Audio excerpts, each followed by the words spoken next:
Setelah sebelumnya Vortex Series cukup bikin ramai gara-gara si GT8 ya yang termasuk murah banget ya untuk fitur yang ditawarkan ya. Kali ini udah rilis nih versi yang sedikit lebih kecil daripada si GT8 yaitu Vortex Series GT6. Biar nggak kelamaan kita langsung mulai aja untuk bahas keyboard ini. Let's go. Nah, jadi untuk packaging dan kelengkapannya sama aja deh kayak si GT8. Bedanya di GT6 ini dongle-nya terpisah, nggak nempel di keyboardnya karena memang nggak ada slot di keyboardnya. Untuk layoutnya sendiri di sini GT6 menggunakan layout 65% exploded dengan total 66 keys yang juga punya rotary knob kayak si GT8. Dari segi desain kurang lebih sama aja kayak si GT8, kotak gitu aja tanpa banyak lekuk ekstrim dan itu bagus karena bikin gua suka.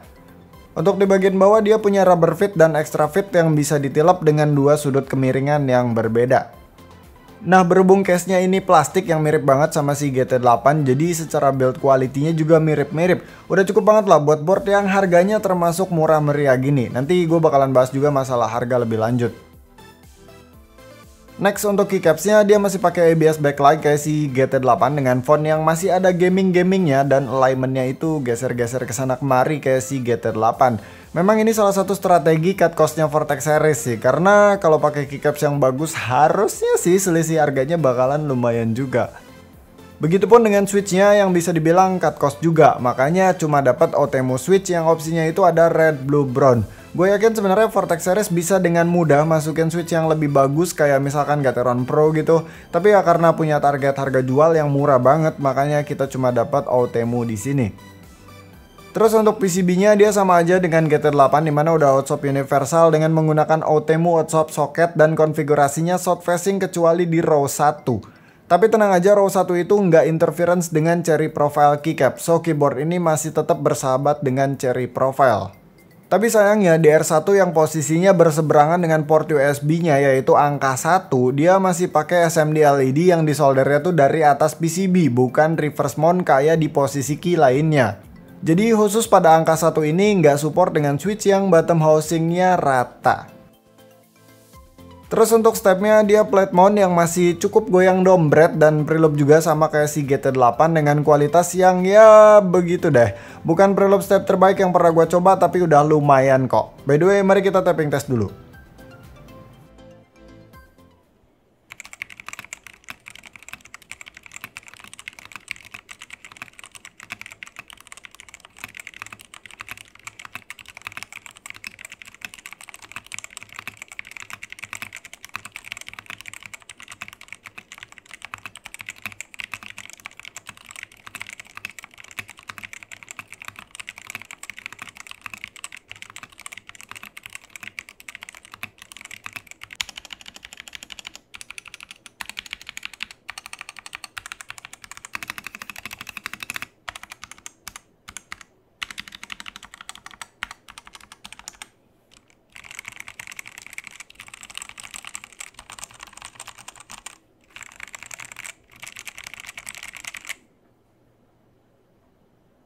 Nah, jadi berhubung secara struktur sama aja dengan si GT8 ya, tapping feel-nya kurang lebih sama aja. Dia ini pakai mounting yang gua nggak tahu sebutan tepatnya itu apa karena dia punya rubber pad di top dan bottom case-nya dengan desain flat fit in tanpa doctor board, cutout USB yang ketat dan ada dua stand off di bottom case yang nggak dibaut. Jadi rasanya ya firm tapi nggak super duper kaku kayak tray mount.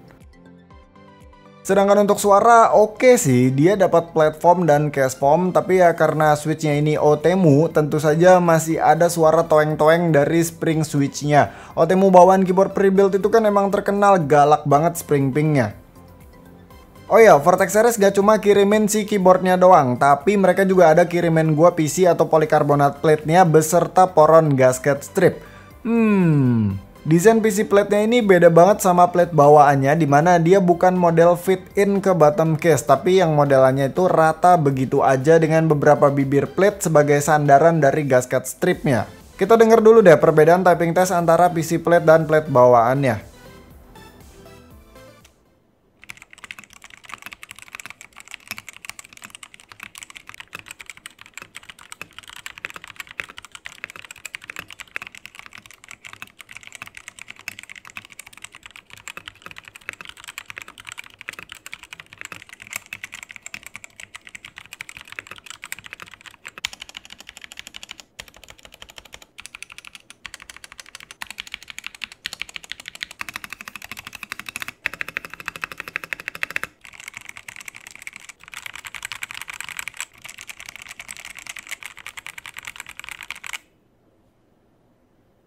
Mungkin kalau dari suara udah kebayang lah ya dari typing test yang gua kasih. Tapi gimana dengan feel-nya? Jadi yang gua rasain ketika ganti ke PC plate-nya ini cuma sedikit lebih empuk dari plate bawaannya. Tapi tetap nggak punya travel untuk PCB set-nya bisa naik turun. Karena memang tidak diizinkan oleh struktur case-nya sekalipun desain dari PC plate-nya ini seolah-olah siap untuk ngajak vertical travel. Bagi gua GT6 ini kalau dari mounting style-nya masih agak membingungkan arahnya kemana. Tapi sama dengan GT8, keyboard ini hitungannya termasuk murah banget. GT6 ini dijual dengan harga Rp750.000 aja. Linknya seperti biasa bakalan gue simpen di deskripsi di bawah. Untuk sebuah keyboard dengan layout 65% exploded yang ada rotary knob dengan PCB hotshot universal 5 pin dan konfigurasinya south facing, serta dia juga support triple connection ya, bisa dari kabel bluetooth sampai ke dongle 2,4 GHz. Itu menurut gue 750.000 masih oke banget sih. Bahkan sebenarnya seandainya Vortex Series nggak masukin mounting style yang dalam tanda kutip aneh-aneh ke nih keyboard ya, misal balik lagi ke mounting style mainstream kayak Tremon gitu, harganya masih cukup oke sih untuk fitur yang ditawarkannya. Paling satu hal aja sih yang bikin gua bener-bener menurut gua agak kurang gitu di keyboard ini ya, yaitu masalah top dan bottom case-nya dia disatukannya cuman pakai klip doang, baut aja nggak ada. Kalau di GT8 di bawahnya flip fit-nya ini dia ada baut, tapi di GT6 ini nggak ada. Dan dia nih semuanya bener-bener full pakai klip doang. Itu menurut gua agak-agak serem jadinya ya. Meskipun kalau gua pribadi aman karena gue punya opening tools, jadi di bagian klipnya ini nggak ada yang luka sama sekali. Cuman kan buat orang-orang yang nggak punya opening tools, malas belinya dan bla bla bla, akhirnya maksain pakai obeng minus buat bongkar-bongkar nih keyboard, karena nih keyboard punya modding potensial yang lumayan oke. Terus ya jadi serem aja kan, di bagian klipnya bakalan rawan luka-luka karena biasanya sesuatu yang terbuat dari plastik dengan menggunakan klip-klipan kalau dihajar pakai obeng minus ya bakalan luka gitu. Itu aja sih paling, makanya gue prefer pakai baut sebenarnya. Jadi ya, itu aja yang mau gue sampaikan tentang si Vortex Series GT6 ini. Thank you yang udah nonton, sampai ketemu di video selanjutnya. Bye.